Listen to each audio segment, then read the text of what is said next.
माँ गायत्री का ये पावन मंत्र हमारे अंतरंग के अंदर उपस्थित, अंतराल के अंदर प्रतिष्ठित और अंतर चेतना के अंदर दिव्य विभूति के रूप में विद्यमान ईश्वरीय शक्ति के जागरण का मंत्र है।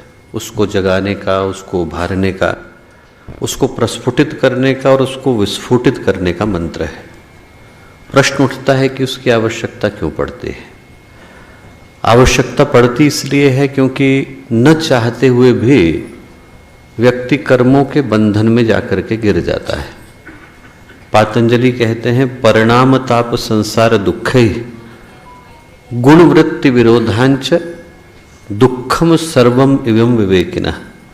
विवेक व्यक्ति जो है उनको पता है कि इस संसार में सुख और दुख अलग अलग नहीं है। जो आज का सुख है वो कल के दुख में बदलता है, जो आज का भोग है वो कल के रोग में बदलता है। जो ज्ञानी हैं वो इस सत्य को जानते हैं कि आज जो मिला है वो कल बिछुड़ने के लिए मिला है।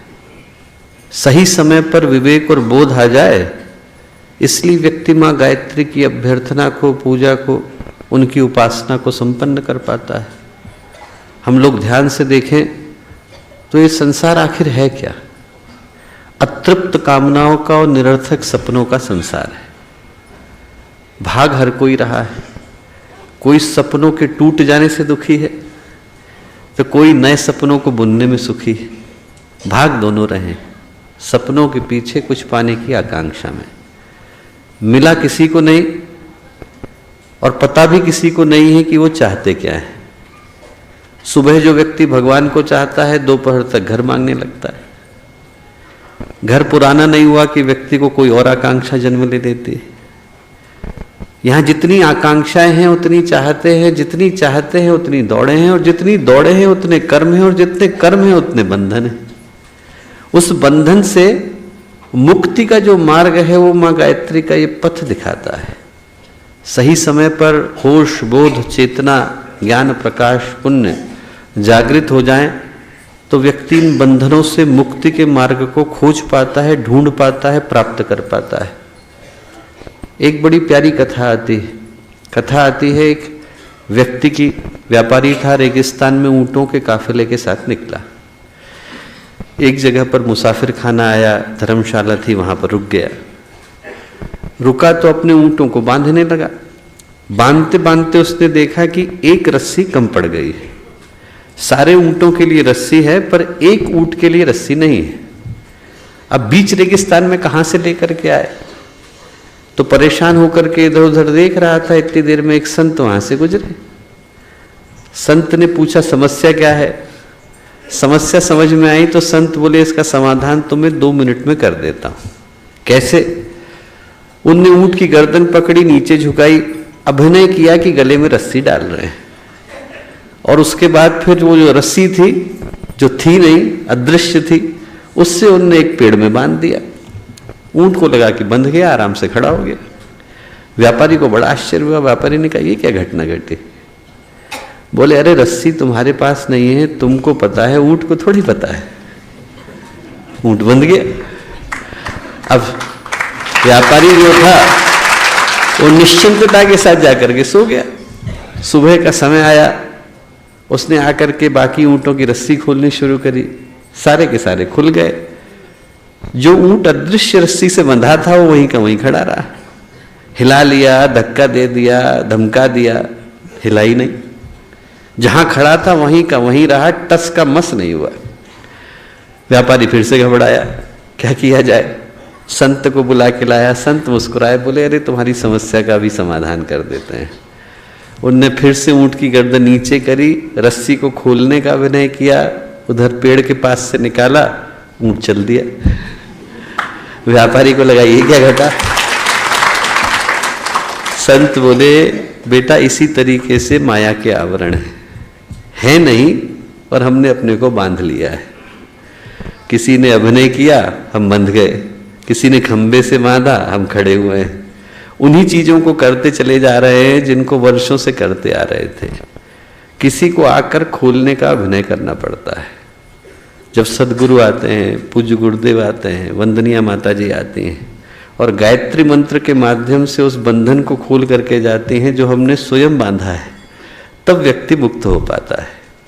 इसीलिए गायत्री को हम लोग कहते हैं गायत्री वेद जननी, गायत्री लोक पावनी, वेदों को जन्म देने वाली, लोकों को पावन करने वाली। क्यों? क्योंकि व्यक्ति अनचाहे बंधनों में बंध गया है। मूल कारण क्या है? ऋषि कहते हैं प्रज्ञापराधम मूलम सर्व रोगाणाम, प्रज्ञा का अपराध हो गया। इसी कारण से आप देखिए गुरुदेव ने गायत्री परिवार को स्थापित किया तो हर जगह पर प्रज्ञा, प्रज्ञा अवतार, प्रज्ञा अभियान, प्रज्ञा पाक्षिक। क्यों? क्योंकि अपराध ही इस युग का सबसे बड़ा यह है कि प्रज्ञा का अपराध हो गया। व्यक्ति वो सोचने लग गया जो नहीं सोचना था। और उसका समाधान क्या है? मां गायत्री, प्रज्ञा अपराध हरणिम चित्त नैर्मल्य कारणिम, प्रज्ञा के अपराध को हरने वाली और चित्त को निर्मल करने वाली गायत्री मोक्षदाम भजे। वही गायत्री जो है वो मुक्ति के मार्ग की ओर लेकर के जाती है। जिस गायत्री की उपासना को करने के लिए हम लोग बैठे, वो सिर्फ हमारे जीवन के कल्याण के लिए नहीं है। ये पूरी की पूरी मानवता, ये संसार, ये सृष्टि, ये समष्टि, समूह जिस बंधन में बंध गया है, जिसको इसको बंधने की आवश्यकता नहीं थी, पर अपने चारों ओर जिस बंधन को बांध करके खड़ा हो गया है उस ऊंट की तरह से, वैसे ही इसको खोलने के लिए उसी शक्ति की आवश्यकता है जो इन बंधनों से पार लेकर के जाती है। एक बार स्थिर चित्त शांत मन के साथ हम उसी शक्ति का आवाहन करते हैं जो हमें सद्ज्ञान, सद्भाव, सतपथ की ओर चलने की प्रेरणा देती हैं। मां गायत्री का पावन मंत्र एक बार साथ साथ। ओम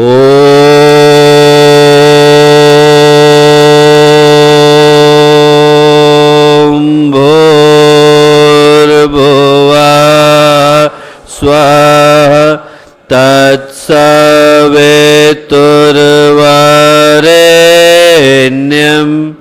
भर्गो देवस्य धीमहि धियो यो नः प्रचोदयात्। परम पूज्य गुरुदेव, परम वंदनीय माता जी के दिव्य संरक्षण में नवरात्रि का ये पावन काल पूज्य गुरुदेव के तपोभूमि, कर्म भूमि, दीक्षा भूमि, ज्ञान भूमि, संकल्प भूमि, शांति कुंज हरिद्वार की पुण्य भूमि, आज जहाँ पर हम लोग विद्यमान हैं, उपस्थित हैं, आज के इस सौभाग्यशाली क्षण पर हम लोगों के साथ यहाँ उपस्थित शांति कुंज के सम्मानित कार्यकर्तागण, देश विदेश विभिन्न स्थानों से आए गायत्री परिवार के सभी साधकगण, कार्यकर्तागण, प्यारे भाइयों बहनों और प्यारे मित्रों, आज बड़े ही सौभाग्यशाली समय में एक पुण्य भूमि पर उपस्थित हो पाने का सौभाग्य हम लोगों को मिला है। कई सारे सौभाग्य ऐसे होते हैं जो मनुष्य को जीवन में अधिकाधिक प्रयत्न के बाद ही प्राप्त हो पाते हैं। लंबी कष्ट साध्य यात्रा से गुजरना पड़ता है, अनेकों प्रयत्नों को करना पड़ता है और एक लंबी प्रतीक्षा को करना पड़ता है, तब जाकर उसके जीवन में वो सौभाग्य जन्म ले पाता है।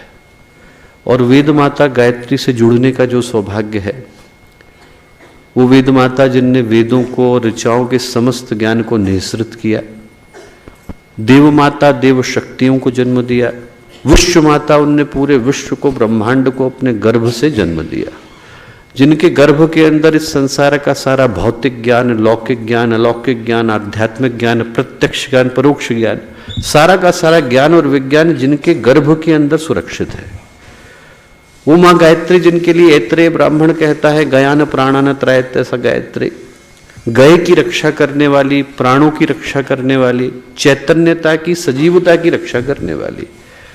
हम ध्यान से सोच करके देखें तो उसके अलावा हमारे जीवन में और है ही क्या? प्राण चला गया तो हम लोग प्राणी थोड़ी रह जाते हैं, लाश बन जाते हैं। जो भी जीवन का सुख है, संपदा है, संपत्ति है, सफलता है, वो प्राण के भवन के ऊपर ही तो खड़ी है। हमारे जीवन के प्राण की रक्षा करने वाली देव माता, वेद माता, विश्व माता माँ गायत्री, उनसे जुड़ पाने का जो सौभाग्य है वो एक ऐसा सौभाग्य है जो कई बार अनेकों जन्मों की प्रतीक्षा के बाद साधक के जीवन में फलित हो पाता है। हजारों जन्मों की प्रतीक्षा करनी पड़ती है, तब जाकर कान में गायत्री मंत्र का प्रवेश हो पाता है। वो जो गायत्री मंत्र से जुड़ने का सौभाग्य है, उपासना से जुड़ने का सौभाग्य है, माँ गायत्री से जुड़ने का सौभाग्य है, जो पूज्य गुरुदेव ने, वंदनीय माता जी ने हमको प्रदान किया, हर उस साधक के लिए जो अपने जीवन के अंतिम लक्ष्य के अनुसंधान की यात्रा पर निकला है। हर वो आत्मा जो ईश्वर को पाने के लिए तड़प रही है, व्याकुल है, उसके हृदय में ये प्रतीक्षा है कि मेरे जीवन में ईश्वर का साक्षात्कार कब हो पाएगा। हर उस साधक के जीवन में एक अतुलनीय सौभाग्य का विषय गायत्री उपासना से जुड़ने का हो जाता है। जब आप आचार्य शंकर को पढ़ें, अकेला गायत्री मंत्र है जिसका भाष्य उन्होंने किया, तो आचार्य शंकर गायत्री मंत्र के भाष्य के शुरू में क्या कहते हैं? गीयते तत्वमनया गायत्रीति। गायत्री उस शक्ति, उस तत्व का नाम है जिसका गायन करने से, जिसका जप करने से उस तत्व ज्ञान की प्राप्ति हो पाती है जिसको हम वेदांत का अंतिम शिखर कह करके पुकारते हैं। हम सोच करके देखें कि कितने बड़े सौभाग्य का विषय है। और वो जो गायत्री मंत्र है, उसका प्रत्येक अक्षर, प्रत्येक शब्द, उसके अंदर जो एक एक शब्द व्यूह की रचना है, वाक्य विन्यास है, उसके अंदर जिन ऊर्जा के ग्रंथियों को गुंफन के साथ बांधा गया है, वो प्रत्येक शब्द एक गंभीर विज्ञान को, एक अलौकिक विज्ञान को लेकर के आता है। उसके अंदर का जो अर्थ है, अभिप्राय है, मर्म है, उद्देश्य है, लक्ष्य है, वो अपने आप में बड़ा गंभीर हो जाता है। और जब नवरात्रि के समय में हम लोग नवरात्रि उपासना करने के लिए बैठे हैं, तो उस अर्थ का अनुसंधान अत्यंत आवश्यक हो जाता है। क्यों आवश्यक हो जाता है? क्योंकि बिना अर्थ को जाने भाव को समाहित कर पाना संभव नहीं। तद जपस तदर्थ भावनम। पातंजलि कहते हैं कि व्यक्ति के जीवन में तभी जप का फल फलित हो पाता है जब व्यक्ति अर्थ और भाव दोनों को समझ पाता है। हम लोग यदि ऐसे देश में जाकर के बैठे जहां पर हमें उस देश की भाषा का जरा सा भी अनुमान ना हो, क्या बोल रहे हैं हमें पता ना हो, तो सामने वाला हमारी तारीफ में कुछ भी बोलेगा, मुस्कुरा करके रहना पड़ेगा। और सामने वाला यदि क्रोध में आकर के भी हमें कुछ कहेगा तो मुस्कुरा के रहना पड़ेगा। किसी भाव को मन में समाहित करने के लिए आवश्यक हो जाता है कि जो कहा जा रहा है उसके अर्थ को हम लोग समझ सकें। अर्थ समझ ही नहीं पाए तो व्यक्ति के जीवन में उसके प्रति भाव को जन्म दे पाने की सामर्थ्य नहीं आती। इसलिए जब गायत्री मंत्र की उपासना को करने के लिए हम लोग बैठते हैं तो उसके एक एक शब्द के अर्थ को गहराई के साथ समझना अनिवार्य हो जाता है ताकि हमारी उपासना का परिणाम उसी अनुरूप में आ सके। जब हम उपासना करने के लिए बैठते हैं, मंत्र को कहते हैं, तो पहला जो शब्द आता है वो निकलता है ओम। मंत्र प्रारंभ हुआ ओम से। और मंत्र ही क्यों? दुनिया के सारे मंत्र, ये पूरा संसार, ये पूरा अस्तित्व, ये पूरा विश्व, ये पूरा ब्रह्मांड भी ओम से ही प्रारंभ हुआ है। आप जब ऋग्वेद में पढ़ते हैं तो ऋग्वेद में एक ऋषि का उल्लेख आता है, नाम है परमेष्ठी। उनने एक बड़े गंभीर सूक्त को लिखा। इस संसार के पवित्रतम सूक्तों में से एक है हिरण्यगर्भ सूक्त, नासदीय सूक्त। सृष्टि की उत्पत्ति की व्याख्या उसके अंदर है। इतना प्यारा सूक्त है कि उसके विषय में क्या कहा जाए। उसमें ऋषि कहते हैं, नासदा सीनो सदासीत दानीम नासी द्रजो न व्योमा परोयत किमावरीवह कुवश्य शर्मन अंभ किमासीत गहनम गभीरम न मृत्युरासीत अमृतम न तर्हि न रात्र्या अन्न आसीत प्रेक। जब कुछ भी नहीं था तो क्या था? न शुभ था, न अशुभ था, न दिन थी, न रात थी, न सुबह थी, न शाम थी, न अच्छा था, न बुरा था, न प्रकाश था, न अंधकार था। और जब कुछ भी नहीं था तब भी वो था। ऋषि कहते हैं कि जब कुछ भी नहीं था तब भी वो परमेश्वर, वो परमात्मा वहां विद्यमान था।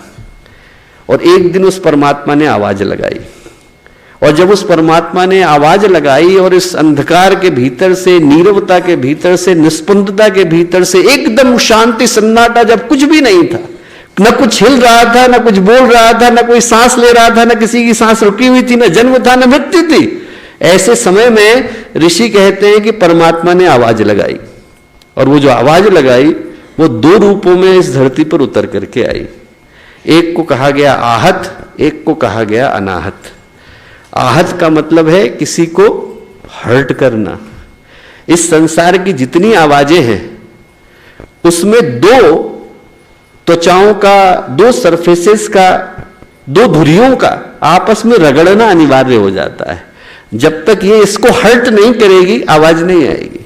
जब तक मेरी जीभ मेरी तालुका को टच नहीं करेगी, उसको हर्ट नहीं करेगी, आहत नहीं करेगी, आवाज नहीं आएगी। इस संसार के जितने शब्द हैं जिनको हमने लौकिक कह करके पुकारा, वो वही शब्द हैं जिसमें कोई ना कोई आहत हो रहा है, इसीलिए उसको आहत शब्द कह करके पुकारा गया। वो लौकिक है, सांसारिक है, भौतिक शब्द है, उनका जो मूल्य है, महत्व है, वो इस संसार के अंदर है। पर एक शब्द ऐसा है जिसको जन्म देने के लिए किसी को आहत करने की आवश्यकता नहीं। इस संसार के शब्दों को जन्म देने के लिए बात बड़ी गंभीर है। इस संसार के शब्दों को जन्म देने के लिए दो की आवश्यकता होती है। अनाहत को जन्म देने के लिए एक पर्याप्त होता है। वो जो परमेश्वर है, परमात्मा है, उसके मुख से जो शब्द निकला जिसको हमने ओम कह करके पुकारा, वो ओम अनाहत है, दिव्य है, पवित्र है। उसी से सारा संसार निकल करके आया। जो सबसे गंभीर बात है वो क्या है? एक शब्द वो है जिससे संसार जन्मा, एक शब्द वो है जिसने हमें जन्म दिया, और एक शब्द वो है जिसको हम जन्म देते हैं। जिसको हम जन्म देते हैं उसको हम लोग आहत कह करके पुकारते हैं, जिसने हमें जन्म दिया उसको हम अनाहत कह करके पुकारते हैं। वो जो अनाहत है वही ओम का शब्द है। पूरी सृष्टि की उत्पत्ति का कारण, आधार, निमित्त, उपादान एक ही शक्ति है, उसका नाम है परमेश्वर, परमात्मा, ईश्वर, पुरुषोत्तम, भगवान। जो आप कहना चाहें वो कहें, आदिशक्ति। वहां से जो शब्द निकल करके आया उसको शास्त्रकारों ने ओम कह करके पुकारा।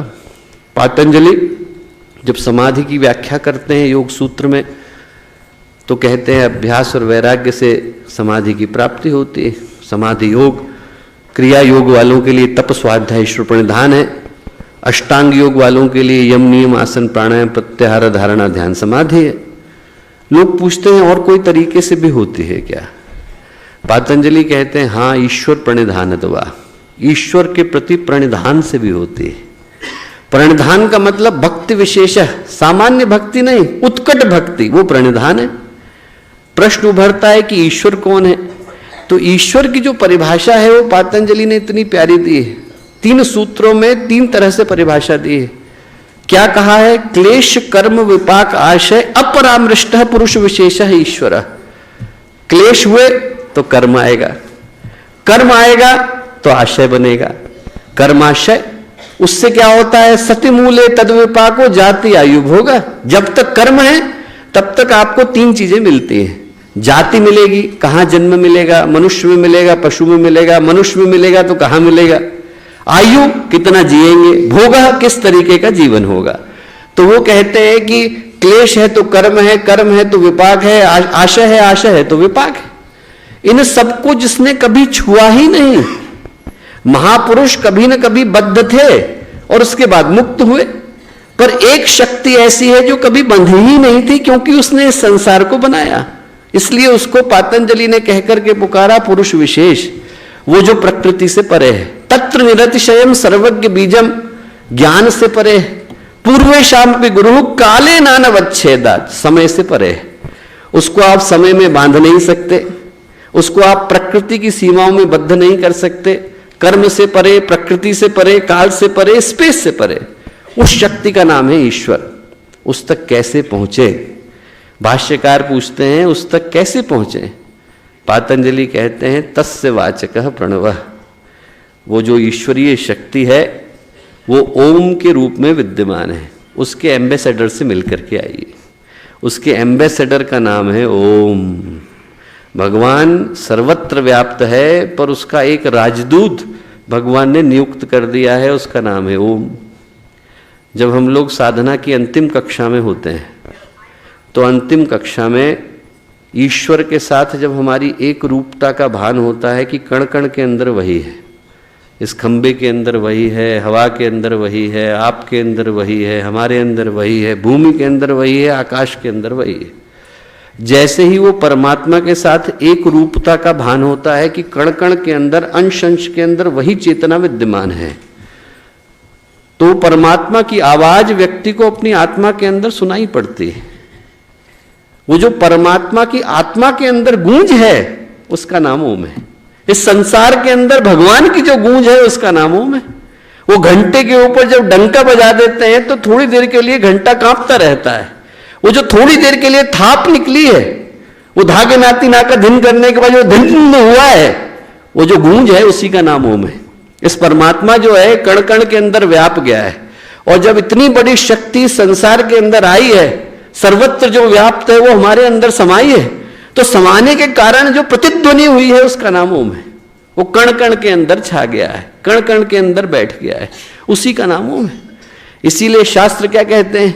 कहते हैं कि उस ओम से व्याहृतियां बनी, व्याहृतियों से लोग बने। अकारम च उकारम च मकारम च प्रजापति। अकार से, उकार से, मकार से प्रजापति ने, ब्रह्मा ने ओम को बनाया। ओम व्याहृति, ओम बने व्याहृति बनी। भूर्भुवस्व अतिथि च, उसके बाद भूर्भुवस्व का निर्माण हुआ। तो सबसे पहले क्या बना? ओम। सबसे पहले किसको पुकारा? ओम को। और ओम ने हमको पुकारा, हमने ओम को पुकारा, ओम ने हमको पुकारा। शास्त्रों में ओम के 19 अर्थ दिए गए, पर भाषा विज्ञान की दृष्टि से देखें तो 2 महत्वपूर्ण है। आप्ल धातु, अवधातु। आप्ल धातु से आप्लावित बना, जिसने पूरी धरती को अपने घेरे में ले लिया है। हर जगह पर वही वही, उसके अतिरिक्त और कुछ नहीं। यहां जहां देखेंगे वहां परमात्मा है, जहां देखेंगे वहां परमेश्वर है, ईश्वर है, भगवान, इसके अलावा कुछ नहीं। आप्ल धातु। और अव का मतलब भव सागर से पार कराने वाला। इसीलिए जब आप पुराणों को पढ़ते हैं तो पुराण में क्या कहते हैं ऋषि? गाताराम त्रायते अस्मात् गायत्री तेन गीयते। जिसका गायन करने से व्यक्ति भव सागर से पार चला जाता है, उसको हम लोगों ने गायत्री कह करके पुकारा। मंत्र शुरू होता है ओम से। ओम का मतलब वह परब्रह्म, वह परमात्मा, वो परमेश्वर जो कण कण के अंदर व्याप्त है। वहां से निकली व्याहृतियां। व्याहृतियां किसका प्रतीक है? 3 लोकों का, प्रकृति के 3 गुणों का, ब्रह्मा विष्णु महेश का, इड़ा पिंगला सुषुम्ना का, प्रोटॉन इलेक्ट्रॉन न्यूट्रॉन का। आप जिस भी दृष्टि से उसका वर्गीकरण करना चाहें करने के लिए स्वतंत्र है। जब एक फूटा तो 1 से 3 धाराएं निकल करके आई, त्रिवेणी बन गई। और परमात्मा के निकलते ही, निःसृत होते ही 3 चीजों का निर्माण हो गया। धरती आकाश स्वर्ग बन गए, स्वर्ग पाताल नरक बन गए। जो हम कहना चाहे वो कह ले। बनने के साथ ही निर्माण हो गया, पर निर्माण का आधार एक ही है, एक मध्य में, एक ऊपर है, एक नीचे। भूर सिवा अयम लोका। तैत्तरीय उपनिषद में ऋषि कहते हैं भूर सिवा अयम लोका, इसको कहा गया भूलोक। स्व अंतरिक्षम, भो अंतरिक्षम, भुवन जो है अंतरिक्ष आया। सुवो असो लोके, सुवह से स्वर्ग बना। मह इति आदित्य, वो जो मह है वो भगवान सूर्य है। इन तीनों लोकों तक उस ओम की आवाज को ले जाने का काम व्याहृतियां करती हैं। व्याहृति का मतलब वो जो ब्रॉडबैंड का केबल हम लोग बिछा रहे हैं। भगवान ने पहले दिन जो है फूटे, फूटने के बाद ब्रह्मांड की शक्तियां जो है भगवान की शक्ति को कण कण में ले जा करके पहुंचाती हैं। पहुंचाने का काम कौन कर रहा है? भूर्भुवस्व। भूलोक में, भुवन में, स्वर्गलोक में ले जाने का काम ये व्याहृतियां कर रही हैं। हमने ओम को पुकारा, ओम ने हमको पुकारा, और बदले में 3 शक्तियों को नियुक्त कर दिया।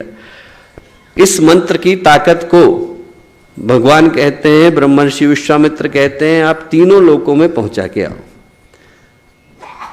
फिर हम आवाज लगाते हैं गायत्री मंत्र को। 9 शब्द हैं, 24 अक्षर हैं। पहला अक्षर आता है तत्। तत् का मतलब वह। क्यों? भगवान को कोई कैसे वर्गीकृत करेगा? वह मतलब परमात्मा जो पूर्ण है, वो सर्वत्र है। उसकी ओर आप इशारा कैसे करेंगे? उसको आप बता ही नहीं सकते, क्योंकि उसी परमात्मा के अंदर तो हम बैठे हैं। किसी की ओर इशारा करने के लिए उससे बाहर तो निकलना पड़ेगा। जब हम बाहर हो ही नहीं सकते तो बता कैसे सकते हैं? चूंकि वो परमात्मा हर जगह है, ओम पूर्णमदः पूर्णमिदं पूर्णात् पूर्णमुदच्यते, हर जगह पर वही है, पूर्ण है। पूर्ण से पूर्ण को निकालने के बाद भी पूर्ण ही शेष रह जाता है। तो चूंकि वो परमात्मा हर जगह है, इसलिए उसकी ओर सिर्फ इशारा किया जा सकता है। उसको ये कह करके नहीं पुकारा जा सकता कि ये वो परमात्मा है या वो परमात्मा है। यदि मैं कहूं कि परमात्मा वहां है तो क्या यहां नहीं? यदि मैं कहूं कि परमात्मा वहां है तो क्या यहां नहीं? यदि ऊपर है तो क्या नीचे नहीं है? बाएं है तो क्या दाएं नहीं है? सामने है तो क्या पीछे नहीं? वो चूंकि हर जगह है, इसलिए उसकी ओर हम मात्र इशारा ही कर सकते हैं, उसको और किसी तरीके से पुकार नहीं सकते। ईशावास्योपनिषद में इतनी प्यारी बात आती है, तदै जति तन्नै जति तद दूरे तदंतके तदंतरस्य सर्वस्य तदु सर्वस्य वाहता, कि वो चलता है नहीं भी चलता, खड़ा भी होता है नहीं भी खड़ा होता, बाहर भी है नहीं भी है, भीतर भी है नहीं भी है, जिंदा भी है नहीं भी है, मर भी गया नहीं भी है। क्यों? क्योंकि सब कुछ तो वही है। इसलिए उसको आप किसी भी दृष्टि में वर्गीकृत कर पाने की सामर्थ्य नहीं रखते हैं।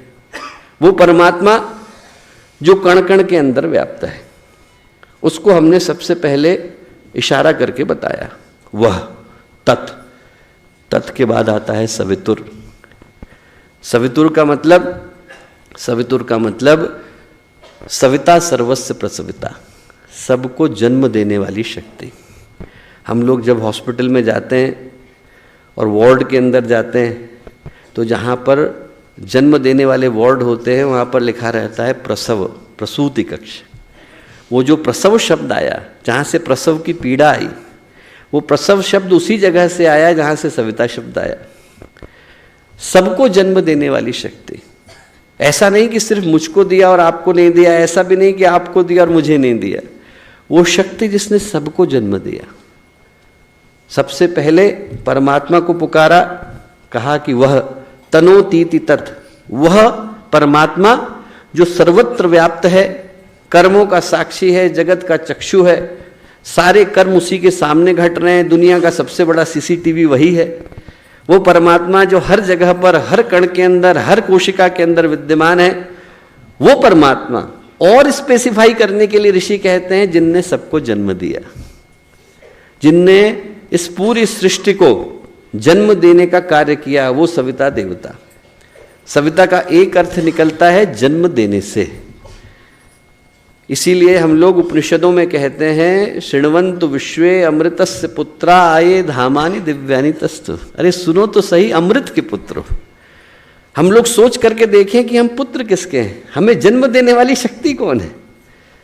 ऋषि बताते हैं कि हमें जन्म दिया उस परमात्मा ने। गुरुदेव एक बहुत प्यारी घटना बताते थे। कहते थे कि एक बार एक शेर के यहाँ बकरी हो गई। अब शेर जो है वो मुंह छुपा के घूमे कि देखो हमारे यहाँ बकरी हो गई, किसी को बता भी नहीं सकते कि हमारे यहाँ बकरी पैदा हुई। और बकरी भी मुंह छुपा करके घूमे कि अरे मैं कैसे बताऊं कि हमारे पिताजी तो शेर। तो गुरुदेव कहते थे बेटा मैं शेर हूं और मैंने तुम्हें जन्म दिया है, तो तुम लोग शेर के बच्चे हो, तो शेर की तरह से रहना, बकरी की तरह से मत। जब हम कहते हैं तत्सवितुर, तो यही याद करते हैं कि हमें जन्म देने वाली शक्ति कौन है। सिर्फ कहने के लिए नहीं कहते, ये सोचने के लिए कहते हैं कि हम अपने अंदर उस गर्व को धारण कर सकें कि हमारे को जन्म देने वाली शक्ति कौन? सविता, जिनने सबको जन्म दिया। एक अर्थ निकलता है जन्म देने से और एक अर्थ निकलता है पुक प्रेरणे से। सविता का अर्थ है प्रेरणा देने वाला। आज यदि हम लोग देखें तो संसार की समस्या क्या है? व्यक्ति की आस्थाएं विकृत हो गई। आपको भटके बीमार इंसान दिखाई पड़ते हैं, टूटते बिखरते परिवार दिखाई पड़ते हैं, स्वार्थी और निकृष्ट समाज दिखाई पड़ते हैं। संबंध चापलूसी में बदल गए, सहयोग अनुबंध में बदल गए।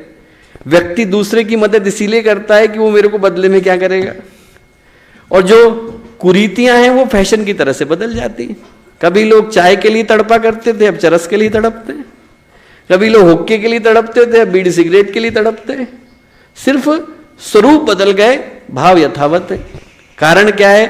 व्यक्ति की आस्थाएं खराब हो गई, और आस्थाओं को बदलने का काम आस्थाएं ही कर सकती हैं। कांटा यदि गड़ गया हो तो कांटे से ही निकालना पड़ता है। हाथी पागल हो गया हो तो पालतू हाथी खींच करके लाता है। जो विचारों की खराबी है उसको विचार ही दूर कर सकते हैं, भावनाओं की विकृति को भावनाएं ही दूर कर सकती हैं। तो जो पहला काम गायत्री का मंत्र करता है वो सद्भावनाओं को प्रतिष्ठित करने का करता है। जब हम तत् बोलें तो याद करें उस शक्ति को जो सर्वव्यापी है। जब हम सवितुर बोलें तो याद करें उस शक्ति को जिसने हमें जन्म दिया और हमें प्रेरणा देने का काम करती है।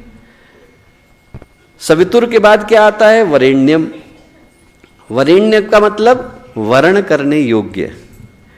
इस संसार में सब कुछ है पर हर चीज वर्ण करने योग्य नहीं। यहां पर अच्छा भी है, बुरा भी है, शुभ भी है, अशुभ भी, पुण्य भी है, पाप भी, अंधकार भी है, प्रकाश भी है। पर हम लोग धारण सिर्फ प्रकाश को करते हैं। हम लोग वर्ण सिर्फ उसका करते हैं जो वर्ण करने योग्य होता है। हर चीज का वर्ण नहीं किया जाता। शास्त्र कहता है वरेण्यम संसार भय भीरुभे। वर्ण उसका किया जाता है जो संसार के भय से दूर ले जाने का काम करते हैं। वर्ण तो उसी का किया जाता है। गुरुदेव कहा करते थे कि बेटा इस संसार में हर चीज है पर लेना वही चीज चाहिए जिसको लेने से व्यक्ति का कल्याण होता है।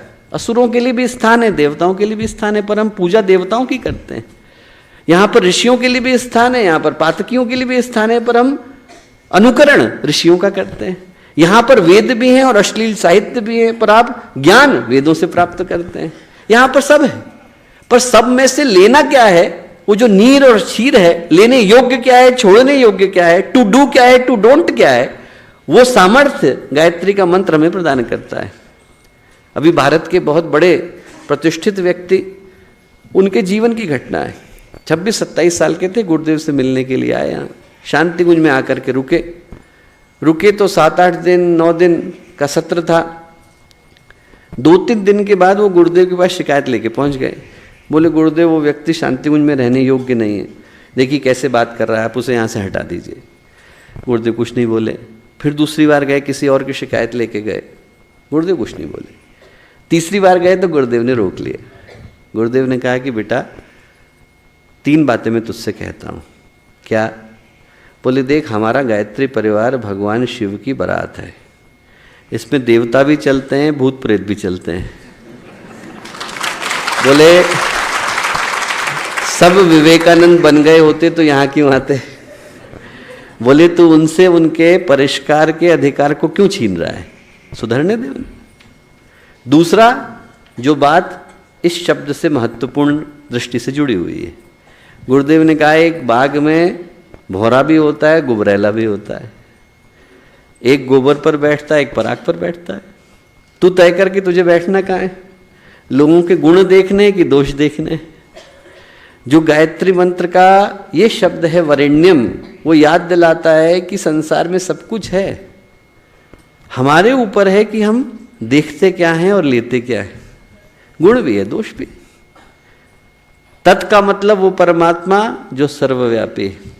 सविता का मतलब जन्म देने वाली, प्रेरणा देने वाली शक्ति। वरेण्यम का मतलब वर्ण करने योग्य, धारण करने योग्य। और इतनी प्यारी बात व्याख्याओं में कही है आचार्य शंकर ने, ब्रह्मर्षि विश्वामित्र ने और महर्षि सूत ने। इन तीनों से बढ़कर के कोई नहीं है। आप जरा सोचिए, वेदांत के शिखर, वैदिक परंपरा के शिखर, पौराणिक परंपरा के शिखर, इन तीनों ने मिलकर के क्या व्याख्या करी है? इनने कहा है वरेणम सर्व जंतुभे। ये गायत्री मंत्र इतना पवित्र है कि सारे जंतुओं के लिए वर्ण करने योग्य है। इंसान को छोड़ दीजिए, कहते हैं सारे जंतुओं के लिए वर्ण करने योग्य है। और यहां लोग प्रतिबंध लगा के बैठ गए, इनको करना चाहिए, इनको नहीं करना चाहिए। आप जरा सोच के देखिए, शास्त्र कहते हैं वरेण्यम सर्व जंतुभे। इंसान को छोड़ दीजिए, जंतुओं तक को ये गायत्री मंत्र धारण करना चाहिए। और लोग अपना नियम बना के बैठ जाते हैं, ये करेंगे, ये नहीं करेंगे। अरे कहां से आ सकता है? वरेण्यम का मतलब वर्ण करने योग्य, धारण करने योग्य, लेने योग्य। और वरेण्यम के बाद क्या आता है? ओम भूर्भुवस्सुवः तत्सवितुर्वरेण्यम भर्गो। भर्गो का मतलब जला देने वाली, वीर्यम व भर्गई। जो भूंजना हम लोग शब्द बोलते हैं, भूंजना परमात्मा की वो शक्ति जो पापों का नाश करती है। भगवान के पास दोनों ताकतें हैं। भगवान जो है वरद मुद्रा भी लेकर के बैठते हैं, पर त्रिशूल भी तो धारण करते हैं। भगवान जो है लोगों का कल्याण करते हैं, पर हाथ में सुदर्शन चक्र भी तो लेके चलते हैं। भगवान लोगों का कल्याण करने के लिए आते हैं, पर कंधे पे धनुष बाण भी तो लेकर के आते हैं। भगवान के पास दोनों शक्तियां हैं। हमारी दुष्टता और भ्रष्टता दोनों को नष्ट कर पाने की सामर्थ्य किसके अंदर है? गायत्री मंत्र के अंदर है। गलत करेंगे तो पापों का शमन करने के लिए मां गायत्री उतरती है, और गलत सोचेंगे तो सद्बुद्धि देने का काम मां गायत्री करते हैं। दोनों चीजों का, दोनों पथों को प्रशस्त करने का, गलत कर दिया है तो पापों को रोकने का काम करें, पर साथ साथ ही हमारे अंदर सद्बुद्धि को जगाने का काम भी मां गायत्री करती है। भूल हो गई कोई बात नहीं, पर मां का दायित्व ये होता है कि वो सही पथ भी बच्चे को बताए। तो इसलिए वो शक्ति जो हमारे अंदर के पापों का शमन करने का काम करती हैं, वो भर्गों के रूप में निकल करके आई। एक कहानी आती है बहुत प्यारी। एक संत थे, जा रहे थे, कुछ शरारती तत्व आ गए, परेशान करने लगे। तो उनमें कुछ बच्चे थे, वो कुछ कुछ बोलते थे। अब वो संत जो थे एक नाव में चढ़ गए। नाव में चढ़े तो नाव में वो पूजा करने के लिए जैसे ही झुके, वैसे ही एक शरारती बच्चा था, उसने चप्पल ली और सिर पे मार दी और हंसने लगे। इतनी देर में एक आकाशवाणी हुई और उन संत से बोली कि बेटा तू कहे तो मैं अभी इस नाव को पलट दूं। संत बोले कि माँ पलटना ही है तो नाव मत पलटिए, इन बच्चों की बुद्धि को पलटिए। वो जो बुद्धि को पलटने का काम है वो माँ करती। दोषी बहुत हैं, दुर्गुण वाले बहुत हैं, पापियों की कमी नहीं है, पर यदि सिर्फ उनकी भर्त्सना करी गई, उनको लताड़ा गया, तो जीवन में सुधार का अवसर कब आएगा? गायत्री का मंत्र है वो ये बताता है कि पाप तो इंसान से हो जाता है, पर उसी के अंदर पुण्य करने की संभावना भी विद्यमान है। उसी अंगुलीमाल में भिक्षु बनने की संभावना भी विद्यमान है। उसी भटके हुए इंसान में देवता बनने की संभावना भी विद्यमान है। उसके अंदर के देवता को जगाने का काम ये भर्गो करता है। जब आप शैव तंत्रों को पढ़ें तो उसमें भर्ग का अर्थ भगवान शिव से लिया गया है। भगवान शिव का मतलब जो हलाहल को धारण कर लेते हैं। बच्चे के कष्ट हैं, पाप है, वो माँ ने अपने ऊपर रख लिए और कहा कि चल कोई बात नहीं, गलती तुझसे हो गई, संभालने का दायित्व तो मेरा, पर तू अब से अच्छा करना। ये माँ करती। इसीलिए गुरुदेव ने जब गायत्री परिवार की स्थापना करी तो अखंड ज्योति की शुरुआत में क्या लिखा? सुधा बीज बोने से पहले कालकूट पीना होगा, पहन मौत का मुकुट, विश्वहित मानव को जीना होगा। कि अमृत तो आएगा, पर अमृत के आने से पहले जहर तो किसी को पीना पड़ेगा। राम राज्य तो आएगा, पर आने के लिए भगवान राम को वनवास तो सहना पड़ेगा। यहाँ पर सब अच्छा होता है, पर अच्छे होने से पहले बुरे को किसी न किसी को तो सहना पड़ता है। माँ गंगा का अवतरण होता है, पर होने से पहले भगीरथ को तपना तो पड़ता है। यहाँ पर भर्ग का अर्थ यही है, पापों को नाश करने वाली, सद्बुद्धि को जगाने वाली। फिर आता है देवस्य। देवता माने हमारे अंदर के देवीय गुणों को जगाने का अर्थ क्या? निघंटु कहता है देवो दानदवा दीपनादवा द्यु स्थाने भवतिवा। 3 गुण देवताओं के अंदर होते हैं। देने की शक्ति, दूसरे को देना चाहते हैं। दीपदानदवा, जहां होते हैं वहां प्रकाशित होते हैं। द्यु स्थाने भवतिवा, जहां बैठ गए वहीं स्वर्ग बन जाता है। 3 गुण जिनके पास हैं वो देवता हो जाते हैं। देने की भावना, जिसके पास देने की भावना है, जो बांटना चाहते हैं, देना चाहते हैं, दूसरे का कल्याण करना चाहते हैं। जिनका हाथ रुक गया, जिनकी भावना रुक गई, जिनके दिल पे ताला लग गया, उनका देवत्व तो खत्म हो गया। जो देना चाहते हैं, बांटना चाहते हैं। दीपदान अदवा, जहां बैठ गए वहीं प्रकाश आएगा। द्यु स्थाने भवतिवा, जहां बैठ गए वहीं स्वर्ग हो जाएगा। वो एक संत की कहानी भागवत में आती है कि बहुत ही ज्यादा पुण्य कर्मा थे, उनको सशरीर ऊपर ले जाया गया। जो यम थे उनने कहा कि आपके पुण्य इतने ज्यादा हैं कि आपको हजारों वर्षों तक ऊपर महलोक में रहना है। बोले अच्छा, कोई मेरे से पाप हुआ? बोले एक हुआ है। उसके बदले में क्या होगा? बोले जितनी देर के लिए पलक झपकती है, इतनी देर के लिए हम आपको नरक दिखा करके ले आएंगे, बस। आपको अंदर भी नहीं जाना है, आप गए और हम निकाल के ले आएंगे, बस इतनी देर के लिए। बोले अच्छा ठीक है। अब ले करके पहले बोले नरक ही चलते हैं, पहले तो नरक ही पड़ेगा, बाद में ऊपर चलेंगे। बोले ठीक। अब नरक जैसे ही लेकर के गए और वो एकदम जैसे ही अंदर घुसाया और निकाला, इतनी देर में अंदर से तो धन्यवाद की आवाज़ आने लग गई। अरे धन्य भाग, धन्य भाग। बोले क्या आवाज़ें कैसी आ रही? बोले अरे ये उन लोगों की आवाज़ें हैं जो नरक में निवास कर रहे हैं। आपके पुण्य के कर्मों की शीतलता इतनी है कि जैसे ही आपने नरक के अंदर पैर रखा, आपके पैर रखने मात्र से इन लोगों को मन में शीतलता मिली। तो ये लोग अंदर से धन्यवाद धन्यवाद कह रहे हैं। तो वो संत बोले फिर मुझे यहाँ से उठा करके मत ले जाओ। बोले क्यों? बोले मैं यहीं रहूँगा, इसी स्थान को स्वर्ग बनाऊँगा। बोले अरे ऐसा मत करिए, आपके यहाँ पर बैठने से आपका जो 1000 जन्मों का पुण्य है वो नष्ट हो जाएगा, सब इन लोगों को मिल जाएगा, इन लोगों का कल्याण हो जाएगा। संत बोले कोई बात नहीं, यदि मेरे पुण्य के जाने से इन लोगों का कल्याण होता है तो मुझे कोई दिक्कत नहीं, कम से कम इनको मन में शीतलता तो मिलेगी। उनके वहाँ बैठने से नरक को स्वर्ग में बदलना पड़ा। देवता माने वो जो जहाँ बैठ गए वहीं स्वर्ग आ जाता है, अलग से स्वर्ग जाने की आवश्यकता नहीं। द्यु स्थाने भवति वा, जहाँ बैठ गए हैं वही स्थान द्यु स्थान कहलाता है। जिनका व्यक्तित्व इतना प्रकाशित है, जिनके अंदर देने की इतनी भावना है, जिनके हृदय में इतनी पवित्रता, सज्जनता, शालीनता और दूसरों के कष्ट को हरण करने की क्षमता विद्यमान है। हम माँ गायत्री से प्रार्थना करते हैं कि वो ओम जिसने हमें जन्म दिया, जिनका स्वरूप, जिनका आकार 3 लोकों में फैल गया है, वो परमात्मा जो सर्वव्यापी हैं, परब्रह्म है, परमेश्वर है, प्राणों को देने वाले, प्राण स्वरूप है, दूसरों के दुख को नष्ट करने वाले और सुख को प्रदान करने वाले, सुख स्वरूप है, दुख नाशक है, पाप नाशक है। उन श्रेष्ठ तेजस्वी परमात्मा से हम क्या प्रार्थना करते हैं? हम प्रार्थना करते हैं धियो यो नः प्रचोदयात्, धीमहि धियो यो नः प्रचोदयात्। धीमहि का मतलब, धीमहि बहुत प्यारा शब्द है। भागवत में कथा आती है कि जब भगवान ने सबको बनाया, ब्रह्मा जी ने, उनको मन में संतोष नहीं हुआ, डायनासोर बनाए, उनने कहा अरे बेकार हैं, हटा दिए। उनने फिर दूसरे प्राणी बनाए, अरे ये भी हटाए। अंत में जाकर के इंसान को बनाया, और जब इंसान को बनाया तो ब्रह्मावलोकधीष्णम मुदमाप देवा, ब्रह्मा जी को मन में मोद हुआ, संतोष मिला। 1 लाख रुपए मिल जाए तो आपको सुख मिलता है, संतोष नहीं मिलता। ब्रह्मा जी को संतोष हुआ, क्यों? क्योंकि उनको लगा कि इस प्राणी के अंदर धिषणा विद्यमान है।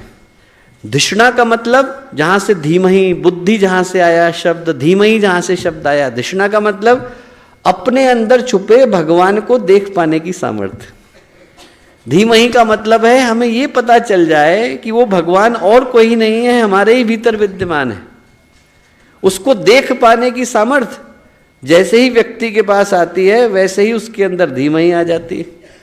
वो जो संत कबीर ने कहा है ना, जो तिल माही तेल है, जो चकमक में आग, तिल के अंदर तेल है, चकमक के अंदर आग है, दिखती नहीं है। जो तिल माही तेल है, जो चकमक में आग, तेरा साईं तुझ में जाग सके तो जाग। जो नैनों में पूतली, जो मालिक संग माए, मूर्ख उनको जानिए, बाहर ढूंढन जाए। बाहर तो कोई है ही नहीं, धीमहि हमारे ही भीतर विद्यमान है। और धियो, धियो का मतलब है सद्बुद्धि, यह का मतलब जो परमात्मा, नह का मतलब नह अस्माकम, मेरे अकेले के लिए नहीं, सभी के लिए। और प्रचोदयात का मतलब प्रचोदयन, प्रचोदयन का मतलब उत्कृष्ट प्रेरणा, सामान्य प्रेरणा नहीं, उत्कृष्ट प्रेरणा। अब संस्कृत में हम लोग प्रेरयित भी कह सकते थे, भी प्रचोदयित क्यों कहा? इसलिए कहा क्योंकि प्रेरणा देने का काम तो आतंकवादी भी कर देते हैं। व्यक्ति प्रेरित हो गया और जाकर के किसी को माराया। Motivation is easy, inspirational is difficult. किसी को मोटिवेट करना तो आसान है, इंस्पायर करना कठिन है। इंस्पायर करने का मतलब है प्रचोदयन, मोटिवेट करने का मतलब है प्रेरणा। प्रेरणा तो गलत भी जा सकती है, पर सद प्रेरणा, उत्कृष्ट प्रेरणा, उस उत्कृष्ट प्रेरणा का मतलब है प्रचोदयन। तो गायत्री का मंत्र कहता है कि उस परमात्मा से हम लोग जब उपासना करें तो एक एक शब्द को मन में कहीं गहरे धारण करें। वो शब्द जिसने हमें जन्म दिया, वो ओम, जिनकी व्याहृतियाँ 3 लोकों के रूप में सब जगह पर फैल गई हैं, वो सर्वव्यापी, वो सर्वत्र उपस्थित परब्रह्म परमेश्वर जो प्राण स्वरूप है, जो सुख प्रदान करने वाला है, जो दुख को नष्ट करने वाला है, जो श्रेष्ठ है, तेजस्वी है, जो कि देवत्व के गुणों से अभिपूरित है, पापों को नाश करने वाला है, वो हमें अपने हृदय में हम उसको धारण करें और वो हमें सन्मार्ग की ओर धियो प्रेरित करे, हम सबको अच्छे पथ पर चलने के लिए प्रेरित करे। इतना पवित्र मंत्र है। पूरे विश्व में यदि मानवता की कोई एक प्रार्थना हो सकती है तो गायत्री मंत्र हो सकता है। इससे बढ़कर के दूसरा मंत्र आज तक आया नहीं, जो हमें सौभाग्य मिला। और मैं कहता हूं कि यदि किसी को जरा सी भी शंका हो तो वो जरा सा पुराणों को उठा करके देखे। अकेला मंत्र है जिसमें 24 के 24 अक्षरों के 24 ऋषि हैं। अकेला मंत्र है जिसमें 24 के 24 अक्षरों के 24 देवता हैं। अकेला मंत्र है जिसमें 24 के 24 अक्षरों की 24 योगिनियां हैं, 24 देवियां हैं। आप सोच के देखिए। और अकेला मंत्र है जिसका भाष्य आचार्य शंकर ने भी किया, सायण ने भी किया, महीधर ने भी किया, वट ने भी किया और रावण ने भी किया। आप सोच के देखिए, ऐसा कोई व्यक्ति नहीं जिसने संहिता लिखी हो और गायत्री मंत्र की व्याख्या न करी हो। और महर्षियों में महर्षि विश्वामित्र ने तो देखा ही, ब्रह्मर्षि वशिष्ठ ने किया, याज्ञवल्क्य ने किया, सूत ने किया, अगस्त्य ऋषि ने किया। ऐसी कोई परंपरा नहीं ऋषि परंपरा की जिसने गायत्री मंत्र के ऊपर भाष्य न किया हो। वेदांत में अन्यथा करते नहीं है, पर आचार्य शंकर ने गायत्री मंत्र का इतना लंबा भाष्य किया है। आप सोच के देखिए कि इतना बड़ा भाष्य वेदांत के ज्ञान के शिखर उनने किया, ये बताने के लिए किया कि इस मंत्र का मूल्य कितना है। उस मंत्र को करने का सौभाग्य हमको मिला। हम लोग आज जब यहाँ पूज्य गुरुदेव की तपोभूमि पर उपस्थित हैं तो यही सोचें कि उसका एक एक शब्द का अर्थ, अभिप्राय, भाव हमारे कण कण के अंदर घुलता चला जा रहा है। नहीं तो बंधने के लिए तो यहाँ पर मार्ग अनेकों हैं। दुर्गा सप्तशती को हम लोग पढ़ते हैं इन्हीं दिनों के अंदर, तो उसमें प्रथम अध्याय में क्या बोलती हैं माँ? ये बोलती हैं बलादा कृष्ण मोहाय महामाया प्रयच्छते ज्ञानी नाम अपि चेतांसी देवी भगवते हिस्सा। बड़े बड़े ज्ञानी भी यहाँ पर माँ की माया में आकर के बंधे जाते हैं। तो जिनने बांधा है वही खोलने की सामर्थ्य रखती है। जिनने हमको बांधा उन्हीं के पास ये शक्ति है कि बंधन से मुक्त करा सकती है। हम लोग प्रार्थना यही करते हैं कि हमारे जीवन में कल्याण का, शुभ का, मंगल का उदय हो। जो माँ गायत्री का मंत्र है वो इतना पावन मंत्र है कि उसके एक एक अक्षर के अंदर विशद व्याख्या समाहित है। वो सारे अक्षर अपने अभिप्राय भाव के साथ हमारे जीवन में उतरें और हम उनको करते समय में उस गुरु सत्ता के प्रति अवनत हो सकें, समर्पित हो सकें, जो इतने सारे प्रतिबंधों के द्वार में से निकालकर हमारे लिए गायत्री मंत्र लेकर के आए। हम सोचें कि हम लोगों के जीवन में कितने बड़े सौभाग्य का उदय पूज्य गुरुदेव वंदनीय माता जी करके गए। आज इस शांतिकुंज की धरती पर उपस्थित हो पाने का, नवरात्रि की साधना को कर पाने का सौभाग्य मिला। आप में से प्रत्येक के जीवन में साधना का जो अंतिम चरण है, अंतिम पुरुषार्थ है, अंतिम शिखर है, वो संपन्न हो सके, सफल हो सके, ऐसी प्रार्थना पूज्य गुरुदेव वंदनीय माता जी और आदिशक्ति माँ गायत्री से हम लोग करते हैं। सभी को बहुत सारे शुभ